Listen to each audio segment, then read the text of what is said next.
Ok, cette fois-ci, ça y est, ce ne sont plus des rumeurs. On a enfin une première étude sérieuse sur l'impact des IA sur l'emploi. Et on en a une autre aussi que je vais commenter après, sur l'utilisation de l'IA dans le milieu d'entreprise. Donc les deux sujets sont reliés. On va parler de l'impact des IA dans le monde du travail.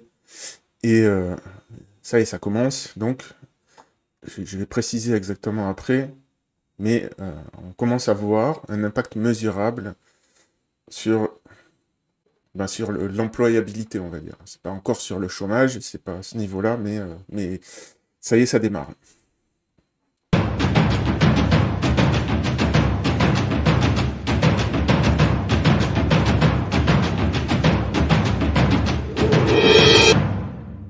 Bon, ça fait un moment que je vois passer des tweets, oui, Microsoft utilise les IA partout, n'embauche plus, ceci, cela, mais savoir si c'est conjoncturel, parce que voilà, c'est peut-être une restructuration, est-ce que, oui, ils débauchent des gens, mais ils en embauchent à côté, donc voilà, ces infos sont des indices, mais en soi, ne nous disent rien. Ça dit juste, oui, peut-être, il va falloir se poser la question sérieusement. Bon, ben justement, là, c'est ce que l'université de Stanford a fait. Elles ont regardé, est-ce qu'il y a un impact dû aux IA et par autre chose? Parce que ça pourrait très bien être, c'est pas moi, les politiques euh, tarifaires de Trump qui a un impact. Bon, voilà. Donc l'idée, c'est vraiment, là, cette fois-ci, est-ce qu'on voit un changement dans les jobs les plus exposés aux IA au niveau de l'embauche? Eh bien, oui. Et donc, ce sont les nouveaux entrants qui sont les plus exposés, avec un déclin de 13% des demandes. Voilà, c'est un peu logique parce que ça remplace les IA actuellement, notamment dans, dans le domaine du codage, mais pas que, remplace plus facilement les juniors que les seniors qui ont un savoir tacite et implicite, qui est moins bien capturé par les IA. Donc ça nous donne un indice sur la suite de ce qui va se passer. Parce que là, c'est que le début. Hein. Comprenez bien une chose, hein, je me répète sur cette chaîne, mais 2025, c'est la dernière année, en gros, où le marché du travail n'est pas impacté. 2026, ça va monter en puissance. Alors après, en termes de chronologie, honnêtement, je suis pas prophète, je ne sais pas. Mais je dirais que d'ici 2027-2028, grand max 2030, il va y avoir des remous tels dans la société que les politiciens vont être obligés de s'emparer du sujet et de proposer des mesures. Est-ce que ça sera le revenu universel de base? Est-ce que ça sera des allocations euh, chômage ou des allocations étudiants spéciales pour prolonger la période? Enfin bref, je ne sais pas. Il y aura des propositions à ce moment-là. Ça va dépendre évidemment de qui est touché. Si c'est toutes les couches de la société qui sont touchées, ça sera peut-être différent.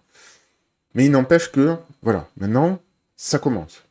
Et là, c'est pas ce que dit l'étude, mais moi je vous dis, ça ne va pas s'arrêter là. Ce n'est que le début. Il ne faut pas juste se dire, ah oui, voilà, maintenant ça va être un petit peu plus dur pour les jeunes. Non, non, non. Ça va se propager dans de plus en plus de métiers, de plus en plus de couches de la société. Mais on peut dire que officiellement, ça y est, ça commence. Alors, maintenant, je passe à la deuxième news, qui semble complètement paradoxale, mais vous allez comprendre. Et là, je m'adresse un peu plus au milieu corporate des entreprises que des individus. Donc cette fois-ci, c'est une étude du MIT qui constate 95% des projets avec les IA foirent. Par contre, les 5% pour qui ça réussisse, ils ont des gains énormes. Donc évidemment, les autres 95%, certes, euh, ils vont continuer parce qu'ils vont quand même aller chercher ces 5% de gains énormes. Voilà, les projets pilotes, la petite fraction extrait des millions de gains. Alors, la leçon qui est très importante dans ce rapport, donc c'est cette petite phrase que Rohan Paul, très, Très bon compte hein, pour suivre l'actualité des IA. Il lit des études, il fait pas dans le hype pour une fois, c'est c'est assez appréciable. Donc, les projets qui fonctionnent, ce n'est pas juste d'intégrer une IA et puis de dire aux gens de s'en servir. En fait, il faut mettre en place tout un système intégré au workflow de l'entreprise et surtout un système qui apprend, qui se souvient et qui s'adapte au workflow de l'entreprise. Donc, en gros, traduction, votre IA que vous mettez dans votre entreprise, il faut qu'elle soit capable de faire du reinforcement learning ou du fine-tuning, en plus euh, d'éventuellement avoir une partie agentique qui s'adapte et une partie mémoire, qui souvent, ça peut être le fait et le RAG qui va piocher dans vos documents, mais aujourd'hui, il y a des systèmes plus évolués de couches de mémoire.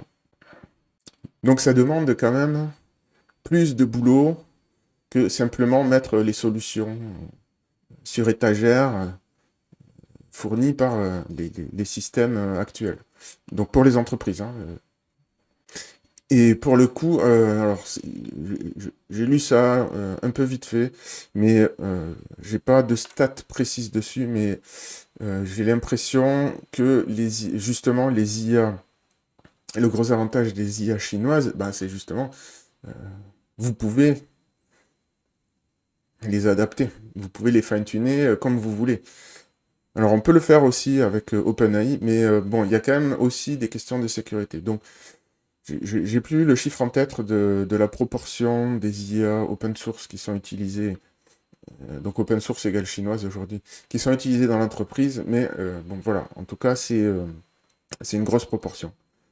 Et donc pour l'instant, là c'est ce qu'il raconte ici, c'est que ces outils augmentent les performances individuelles. Mais au niveau de l'entreprise, c'est complètement différent. Imaginez, vous déployez un système d'IA qui répond automatiquement aux emails ou aux appels des clients, puisqu'aujourd'hui, ils peuvent très bien parler, ils peuvent très bien répondre oralement. Est-ce que ça fonctionne? Ben, en gros, voilà. En gros, c'est non, sauf pour les systèmes qui sont intégrés complètement.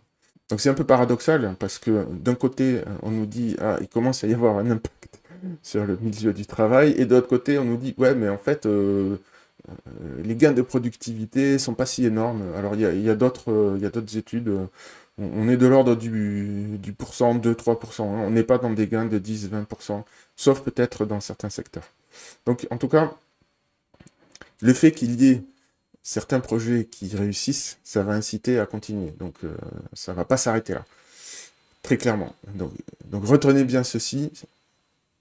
Ces deux news, même si elles peuvent sembler un peu mitigées, indique que il commence à y avoir un impact sur le marché du travail sensible. Les IA arrivent en entreprise. Et même si là, on va probablement atteindre une phase de plateau, hein, GPT-5, l'échec de GPT-5 montre que ça commence à coûter très cher, les investissements derrière dans les data centers pour fabriquer ces IA. Et ben là, ils sont obligés de réduire les coûts, de rentabiliser la chose. Donc, on peut pas, oui, les lois de scaling, on ne sait pas jusqu'où elles vont, mais ce qu'on sait, c'est qu'on ne peut pas créer des data centers infinis, de taille infinie. Donc là, on arrive, du moins, à une étape. Ils vont pas investir beaucoup plus dorénavant. On va faire avec les data centers qu'on a pendant un moment. Mais il n'empêche que malgré cela, l'impact dans le monde de l'entreprise va se massifier petit à petit.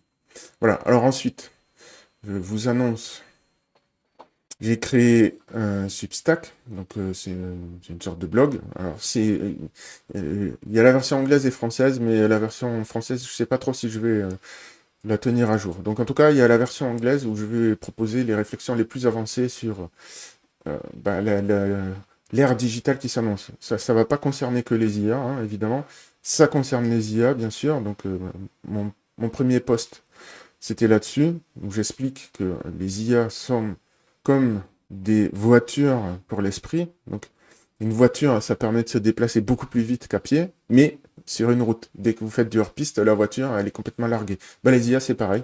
Sur les autoroutes de l'esprit, elles sont beaucoup plus performantes que nous, donc elles nous permettent d'aller plus loin, plus vite, mais dès que vous faites du hors-piste, elles sont larguées. Et le deuxième article, j'explique que ce n'est pas qu'un changement de civilisation, ce que nous vivons, c'est aussi un changement anthropologique, un changement d'humanité qui s'annonce.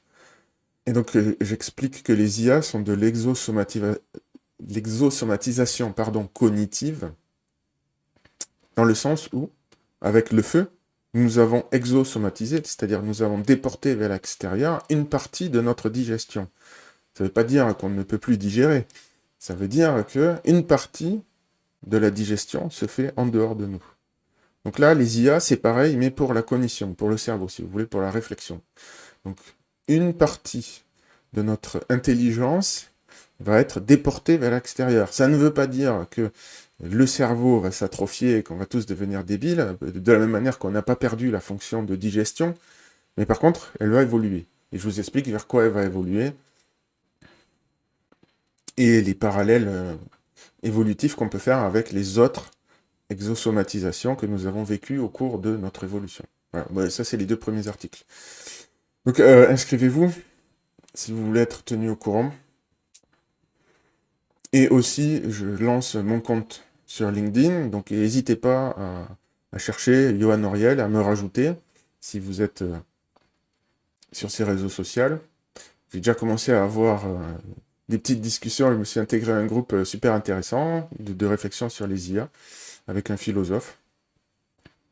Et là, sur ce réseau-là, évidemment, je vais développer plus la thématique entreprise et de la partie IA, mais aussi de la partie la prochaine évolution de l'humanité, puisqu'en fait, ça démarre maintenant, quoi. C'est pas quelque chose qui va se passer dans 10 000 ans. On y est. Et ça va être beaucoup plus rapide que les évolutions précédentes. Donc il va falloir s'y adapter au cours de notre vie. Et je vous prépare la prochaine vidéo. Ça va être sur l'analyse avec la grille de lecture évolutive de la politique. Comment la politique a évolué depuis l'ère paléo, même avant, et vers quoi elle va évoluer ensuite. Donc c'est une vidéo de réflexion de fond que vous ne trouverez pas ailleurs, en tout cas pas à ma connaissance. Et je pense que ça vous éclairera pas mal de choses sur le fonctionnement de la politique.